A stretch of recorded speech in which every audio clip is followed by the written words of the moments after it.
When I married Sarah, I embraced her daughter Jennifer as my own. My biological daughter, Scarlett, was the same age. But in my desperate attempt to be a great stepfather, I became a stranger to my own flesh and blood. I prioritized Jennifer's recitals, Jennifer's moods, and Jennifer's comfort. When my wife suggested Scarlett should live with her aunt, because the girls clashed, I agreed. I told myself Scarlett was tough and would understand while Jennifer was fragile and needed a stable home. I was building a life on a foundation of neglect, and the collapse was inevitable. The breaking point arrived 2 decades later. Scarlett called to tell me she was getting married on the first Saturday of August. Barely a week later, Jennifer announced her wedding for the exact same day. I asked Jennifer to change her date, but she threw a tantrum claiming it was her dream wedding. Instead of standing my ground, I turned to Scarlett. I offered her $30,000 to be the bigger person and move her date. I told her Jennifer needed me to walk her down the aisle because she was emotional while Scarlett was independent. Scarlett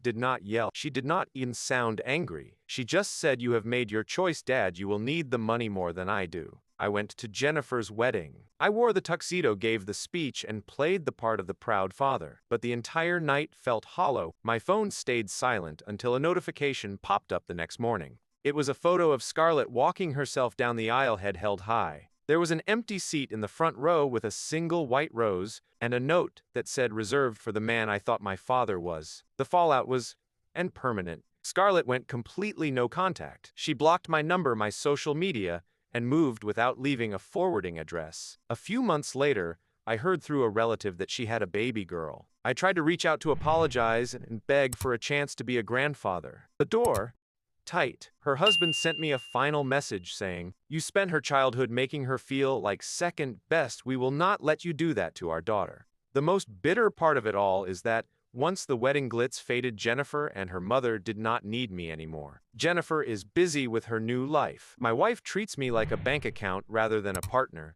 I sacrificed the girl who truly loved me for the people who only tolerated me. Now I sit in a quiet house looking at old photos of a little girl I sent away. Realizing I did not just lose a daughter, I lost my soul. I regret it more than words can ever say.